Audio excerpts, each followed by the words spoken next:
একজন ভাই লিখেছেন, ভাই আমরা কলিং চাই। এখন আমার প্রশ্ন হচ্ছে, ভাই কলিং দিয়ে কি করবেন আপনারা? আপনারা এই যে কলিং চাইতেছেন, যদি কলিং খুলে আপনারা মালয়েশিয়াতে আসবেন, এখানে আসার পরে কয়েকদিন পরে আপনারা অবৈধ হয়ে যাবেন। কেন অবৈধ হবেন? আপনারা যে এজেন্টের মাধ্যমে আসবেন, যে দালালের মাধ্যমে আসবেন, সে তো আপনাদেরকে বুংবাং বুঝাবে, তুমি মালয়েশিয়াতে গিয়ে অফিসে চাকরি করতে পারবা, তুমি মালয়েশিয়াতে গিয়ে দেখা গেছে কি গ্রোস ফ্যাক্টরিতে কাজ করতে পারবা, তুমি মালয়েশিয়াতে গিয়ে একটা কোম্পানির আন্ডারে দীর্ঘ 10 থেকে 12 বছর কাজ করতে পারবা, সেই কোম্পানির আবার এসি রুমও আছে, সেই এসি রুমে বসে বসে আবার তুমি কম্পিউটার টিপতে পারবা। এই ধরনের বুংবাং আপনাদেরকে বুঝাবে, আর আপনারা কলিং চাইতেছেন। এখানে আসার পর আপনারা যখন দেখবেন যে কোনো এসি রুম নেই, তারপরে দেখা গেছে কি কোনো অফিস নেই, হ্যাঁ, আপনাদেরকে দিছে কোথায়? সাপ্লাই আন্ডারে কাজ করে দিয়েছে, আপনাদেরকে কী করতেছে? একটা রুমের ভিতরে বন্দি করে রাখছে, হ্যাঁ। তখন দেখা গেছে কি একটা রুমের ভিতরে বন্দি করতে করতে করতে করতে দেখা গেছে কি অনেক সময় পার করে দিছে। এখন পর আপনাদের ভিসা লাগানোর টাইম হয়েছে, এদিক দিয়ে আপনাদের ভিসা লাগানোর টাইম হয়েছে, তারা আপনাদের ভিসা লাগাইতেছে না।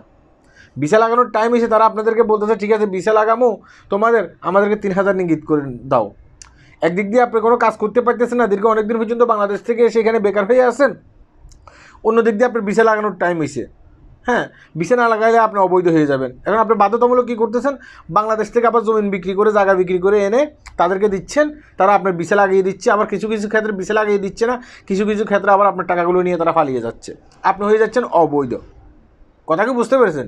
ঠিক পরবর্তীতে আবার এবাইয়ের মতো হবেন। দেখছেন, এবাই লেখছে যে আমরা এখন কি করতেছি, আমরা বৈধতা চাই। মানে আপনি বাংলাদেশ থেকে আসতেছেন কিসের জন্য? কাজ করার জন্য। আপনি বলতেছেন আমরা কলিং চাই, পরবর্তীতে এবাই বলতেছে কি আমরা মানে বৈধতা চাই। একটা সময় হয়তো বা এবাই বলছে যে আমরা কলিং চাই। ঠিক মানে খেলাটা উল্টো দিকে খেলতেছে। কে খেলতেছে? অন্য কেউ খেলতেছে, দালালেরা খেলতেছে। আর আপনি মানে মাঝপথ হচ্ছেন ফুটবল, আপনি শুধু লাঠি খাচ্ছেন। কথা কি বুঝতে পেরেছেন? তাই আমি বলতে চাচ্ছি যে কলিংয়ে আসার আগে একটু চিন্তা ভাবনা করে আসা উচিত। আমি কোন কোম্পানিতে যাচ্ছি, সেই কোম্পানি মালয়েশিয়াতে কতদিন পর্যন্ত তারা ব্যবসা বাণিজ্য করতেছে, তারা অন্যান্য শ্রমিকদেরকে কি ঠিকমতো বেতন দিচ্ছে কি না, মানে তাদের মালয়েশিয়ান গভর্নমেন্টের কাছে এই কোম্পানির সুনাম কতটুকু আছে, এই কোম্পানির কি লাইসেন্স আছে কি না, সব কিছু বাছাই করে মালয়েশিয়াতে আসা উচিত। শুধুমাত্র এটা বললে হবে না যে ভাই আমরা কলিং চাই, আমরা বাংলাদেশে বেকার আছি, বাংলাদেশে না খেয়ে আসি, কলিং খুললে আমরা মালয়েশিয়াতে চলে যাব, সেখানে গিয়ে আমরা লক্ষ লক্ষ টাকা ইনকাম করব। এই ধরনের চিন্তাভাবনা করে ভাই মালয়েশিয়াতে আসার দরকার নেই। এই ধরনের চিন্তাভাবনা করে যদি আপনি মালয়েশিয়াতে আসেন, ঠিক এই বাইয়ের মতো পরবর্তীতে বলবেন যে ভাই আমরা কলিং চাই, আমরা তো এখন এখানে অবৈধ হয়ে গেছি, আমরা খুব কষ্টে আছি। কথা কি বুঝতে পেরেছেন? তাই আসার আগে চিন্তাভাবনা করে আসা উচিত। এখন দেখেন মালয়েশিয়ার ভিসা হচ্ছে বন্ধ, মালয়েশিয়াতে আপনার কোনো লোক ঢুকাচ্ছে না। এখন আগামীতে যদি আপনি মালয়েশিয়াতে আসতে চান, তাহলে আপনাকে কী করতে হবে? আপনাকে এখন যাচাই করেন, এখন থেকে যাচাই করেন কোন কোম্পানিটা ভালো আছে, কোন কোম্পানিতে আপনার পাশের যে লোকটা আছে, আপনার পার্শ্ববর্তী দেশের বাড়ির যে লোকটা আছে, সেই লোকটা গিয়ে ভালো কাজ করতেছে, সেই কোম্পানি থেকে লোক লাগতেছে কিনা। আপনার পার্শ্ববর্তী যে ভাই আছে বাড়ির, সে মালয়েশিয়াতে আছে, তার সাথে যোগাযোগ করুন, তার সাথে যোগাযোগ করে আপনি মালয়েশিয়াতে আসেন।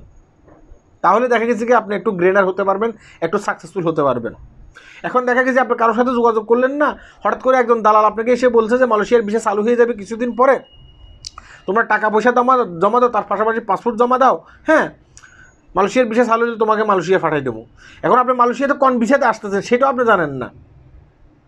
আপনি কি ফার্ম অয়েল বাগানের বিষয়তে আসতেছেন, নাকি আপনি দেখা গেছে কোনো মার্কেটের বিষয়ে আসতেছেন, নাকি রাস্তার ক্লিনারের বিষয়ে আসতেছেন, আপনি কিছুই জানেন না। আপনি কি করতেছেন? শুধুমাত্র মালয়েশিয়া আসতে চাচ্ছি। এখানে কিছু কিছু কোম্পানি আপনার টাকাই দেবেন আপনাকে, কোন কোম্পানিগুলো আপনাকে টাকা দেবে না? যেসব কোম্পানিগুলোর কোনো লাইসেন্স নেই, তারা দাবি করতেছে তাদের লাইসেন্স আছে। আবার দেখা গেছে কিছু সাপ্লাই কোম্পানিগুলো আছে না, সাপ্লাই কোম্পানিগুলো দেখা গেছে কি ঠিকমতো টাকাই দেয় না অনেক ক্ষেত্রে।